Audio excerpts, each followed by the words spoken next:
El Señor esté con ustedes. Y con tu espíritu. Les anuncio el Santo Evangelio de nuestro Señor Jesucristo según San Lucas. Gloria a ti, Señor.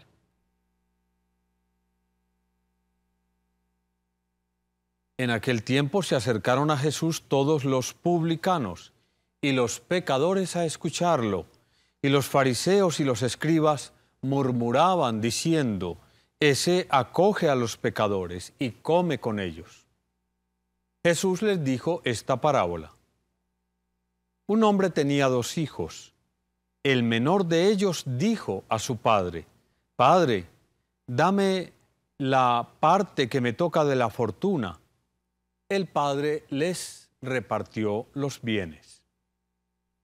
No muchos días después, el hijo menor, juntando todo lo suyo, se marchó a un país lejano y allí derrochó su fortuna, viviendo perdidamente. Cuando lo había gastado todo, vino por aquella tierra un hambre terrible y empezó él a pasar necesidad. Fue entonces y se contrató con uno de los ciudadanos de aquel país, que le mandó a sus campos a apacentar cerdos. Deseaba saciarse de las algarrobas que comían los cerdos, pero nadie le daba nada.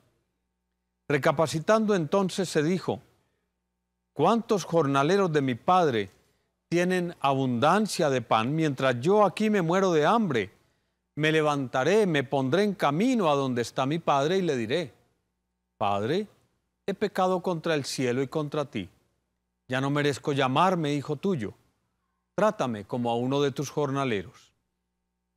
Se levantó y vino a donde estaba su padre. Cuando todavía estaba lejos, su padre lo vio y se le conmovieron las entrañas. Y echando a correr, se le echó al cuello y lo cubrió de besos. Su hijo le dijo: Padre, he pecado contra el cielo y contra ti. Ya no merezco llamarme hijo tuyo. Pero el padre dijo a sus criados: Saquen enseguida la mejor túnica y vístansela. Pónganle un anillo en la mano y sandalias en los pies. Traigan el ternero cebado y sacrifíquenlo. Comamos, celebremos un banquete, porque este hijo mío estaba muerto y ha revivido. Estaba perdido y lo hemos encontrado. Y empezaron a celebrar el banquete.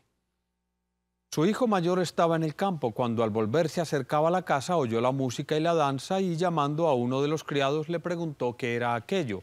Este le contestó: Ha vuelto tu hermano, y tu padre ha sacrificado el ternero cebado, porque lo ha recobrado con salud. Él se indignó y no quería entrar, pero su padre salió e intentaba persuadirlo. Entonces él respondió a su padre: Mira, en tantos años como te sirvo, sin desobedecer nunca una orden tuya, a mí nunca me has dado un cabrito para tener un banquete con mis amigos. En cambio, cuando ha venido ese hijo tuyo, que se ha comido tus bienes con malas mujeres, le matas el ternero cebado. El padre le dijo: Hijo, tú estás siempre conmigo, y todo lo mío es tuyo. Pero era preciso celebrar un banquete y alegrarse, porque este hermano tuyo estaba muerto y ha revivido, estaba perdido y lo hemos encontrado. Palabra del Señor. Gloria a ti, Señor Jesús.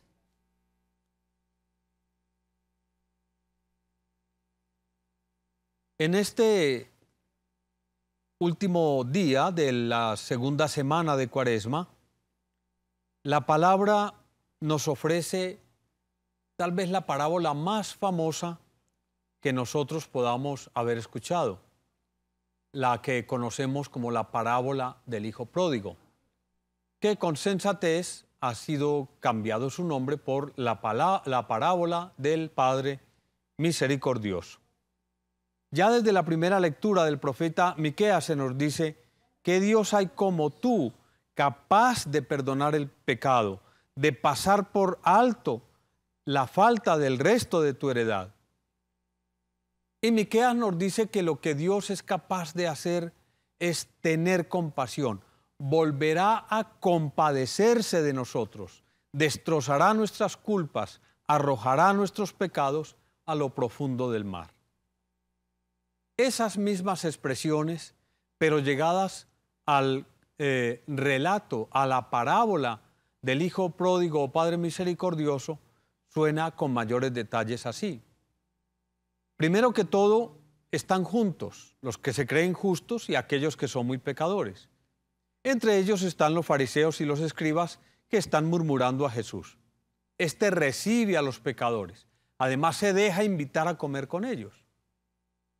Y Jesús, ante esta crítica, cuenta un relato, una historia, un cuentecito que tiene que ver con un banquete. Lo critican porque come con pecadores y él construye una historia donde habla precisamente de un banquete. Miren este pequeño detalle.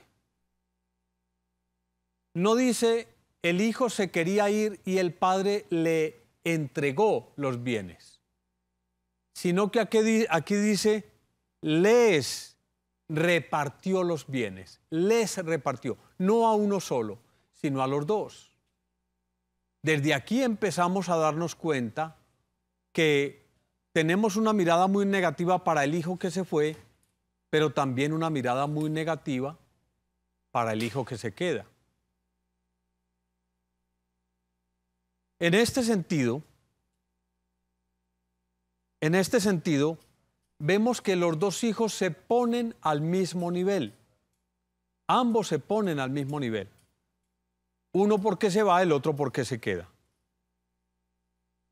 Cuando aquel hombre se va, cuando este hijo se va, llega a un territorio donde crían cerdos. Por lo tanto, él es considerado como un hijo que está muy lejos de Dios, porque es como un pagano, que es la representación de los cerdos. Pero entonces, dándose cuenta que tiene todas las desventajas, se dice a sí mismo, en la casa de mi padre hay trabajadores que están comiendo mejor que yo. Construye un discurso para enternecer el corazón del papá. Me pondré en camino y le diré, Padre, he pecado contra el cielo y contra ti, ya no merezco llamarme hijo tuyo, trátame como a uno de tus trabajadores. Pero dice que el padre lo vio, y lo vio de lejos. Entonces se le conmovieron las entrañas. Y la palabra que se utiliza aquí, en nuestro español, es compasión. Pero la palabra que se utiliza originalmente es una palabra que tiene que ver con dolor en las entrañas. Y dolor en las entrañas es una expresión que se utiliza para hablar más de la madre que del padre. Dios aquí, con corazón de madre, que quiere recibir a este hijo que está lejos. Cuando este hijo llega, entonces sucede el banquete. Y en el banquete hay unos gestos muy particulares. Primero que todo hay que tener en cuenta, venía de trabajar con cerdos. Nadie le pide en ese instante que vaya, que se bañe, que se purifique, que se eche perfume, nada. No hay nada de eso con este hijo. Simplemente cuando lo recibe no solamente para una fiesta, sino incluso para concederle el poder de su casa. Con 3 elementos: la túnica, el anillo y las sandalias. La túnica es la soberanía sobre su casa y sus bienes. El anillo es, no como los anillos de hoy que son más ornamentales, el anillo era el sello con el cual se firmaban los documentos para comerciar. O sea, concede un poder incluso económico al hijo. Y las sandalias son el símbolo de la libertad, porque los esclavos no utilizaban sandalias. Fíjense la manera como recibe al hijo. Por eso esto desata la ira del hijo mayor, quien, habiéndose quedado en la casa del padre, se indigna. No quiere entrar. Miren ustedes el movimiento tan interesante que hay. El hijo que pecó, que se fue, entra y se le hace una fiesta. El hijo que supuestamente siempre estaba acompañando al papá y ayudándole, se queda afuera. Su orgullo no le permite entrar. Incluso el padre hace una cosa que pone en peligro su honor delante de la gente. Salir a rogarle a un hijo a que llegue a entrar a su casa para una fiesta con su hermano, ¿sí? Intentaba persuadirlo, dice la palabra. O sea, este padre se rebaja a la condición que sea, con tal de alcanzar a sus hijos, con tal de reunirlos con él.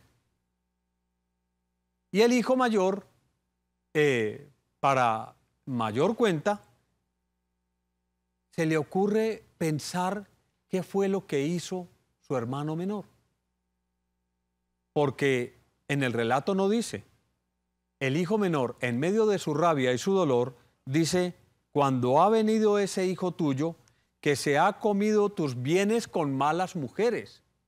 O sea, aquí terminó insultando a unas mujeres, las que estaban en su imaginación, porque le pareció que el hijo se fue a gastarse la plata. No se sabe con quién, pero con su rabia imagina que es con mujeres, y además dice que eran malas mujeres. Se nos rescata a nosotros cuando queremos vivir la conversión de Dios. Lo que se nos está diciendo aquí es: Dios renuncia incluso a su propio honor con tal de que nosotros nos quedemos con Él. Hijo, tú estás siempre conmigo y todo lo mío es tuyo, pero era necesario que al que habíamos perdido, lo pudiéramos encontrar, celebrar porque lo encontramos. Y que lo dábamos por muerto, celebremos que ha resucitado. Dios hace fiesta cuando nosotros regresamos a Él. El Señor esté con ustedes. Y con tu espíritu.